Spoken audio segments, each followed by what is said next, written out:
हाँ मेरे प्यारे साथियों, देखो अभी मैं प्रकाश के परावर्तन का जो है कुछ क्वेश्चन इंपॉर्टेंट मैं बता रहा हूँ आपको।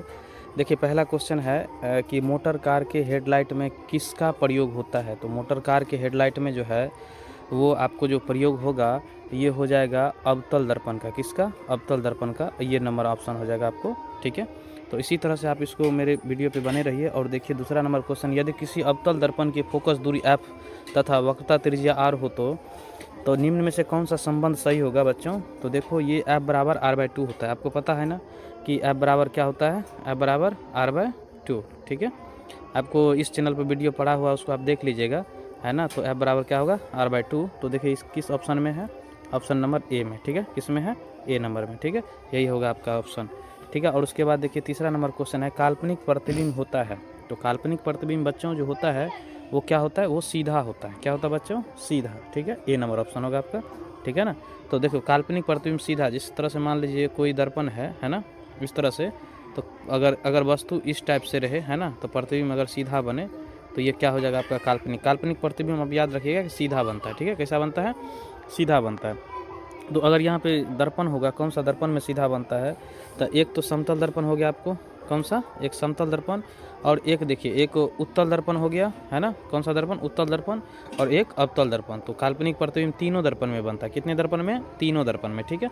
तो आगे बढ़ते तो आपका आंसर क्या हो जाएगा, ए नंबर। अगला देखिए, 1 मीटर फोकस दूरी वाले उत्तल लेंस की क्षमता क्या हो जाएगी। 1 मीटर फोकस दूरी वाले उत्तल लेंस की क्षमता, तो बच्चों आपको क्षमता बराबर पता है ना, 1/f होता है, ठीक है। 1/f होता है, कितना मीटर है, 1 मीटर है। तो f की जगह पे 1 मीटर रखोगे, ठीक है ना। तो यहाँ पे 1/1 होगा, तो 1/1 कितना आ गया, 1 डायोप्टर। तो आपका क्या ऑप्शन हो जाएगा, आपका आंसर हो जाएगा बी नंबर। कितना हो जाएगा बच्चों, बी नंबर, ठीक है। तो देखो आगे और बढ़ते हैं। देखो दाढ़ी बनाने में कौन सा दर्पण प्रयुक्त होता है। तो दाढ़ी बनाने में जो दर्पण होता है वो आपको अवतल दर्पण, कौन सा दर्पण बच्चों, अवतल दर्पण होता है, ठीक है। अब अवतल दर्पण याद रखिएगा, ठीक है ना। दाढ़ी बनाने हजामती में, है ना, हजामती में जो है किस दर्पण का प्रयोग होता है, अवतल दर्पण का, ठीक है। आगे बढ़ते हैं। देखो किसी उत्तल लेंस की फोकस दूरी हमेशा क्या होती है। तो किसी उत्तल लेंस की फोकस दूरी जो होती है हमेशा पॉजिटिव होती है। क्या होती है बच्चों, पॉजिटिव, ठीक है।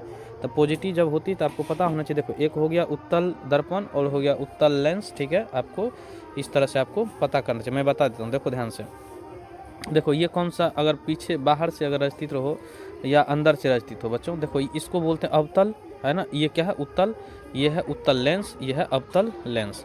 तो देखो अवतल, ठीक है, अवतल और अवतल लेंस बच्चों, क्या, अवतल और अवतल लेंस का फोकस दूरी वक्रता त्रिज्या क्या होती है, नेगेटिव होती है। क्लियर है, क्या होती है, नेगेटिव। और उत्तल लेंस की फोकस दूरी वक्रता त्रिज्या क्या होती है, वो पॉजिटिव होती है। याद रखना आपको, यहाँ पे क्या उत्तल लेंस है इसलिए पॉजिटिव हुआ, ठीक है। आगे बढ़ते हैं।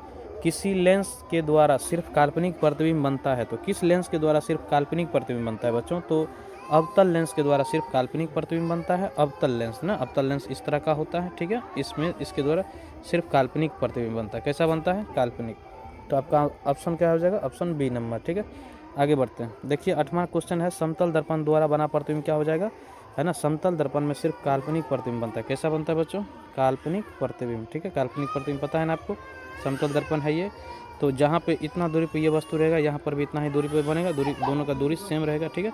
चलो आगे, नंबर सरल सूक्ष्मदर्शी में किसका प्रयोग होता है। तो इसमें आपको पता होनी चाहिए, इसमें क्या होता है, उत्तल लेंस का प्रयोग। किसका, उत्तल लेंस का प्रयोग। आंसर हो जाएगा डी नंबर, ठीक है। और 10 नंबर देखो, किस दर्पण से वस्तु का बड़ा प्रतिबिंब बनता है। तो किस दर्पण से वस्तु का बड़ा प्रतिबिंब बनता है। तो अवतल दर्पण से जो वस्तु के बड़ा प्रतिबिंब बनता है, ठीक है। आपको ठीक है बच्चों, अच्छा लगा वीडियो तो लाइक कीजिए, सब्सक्राइब कीजिए। तो जय हिंद, जय भारत।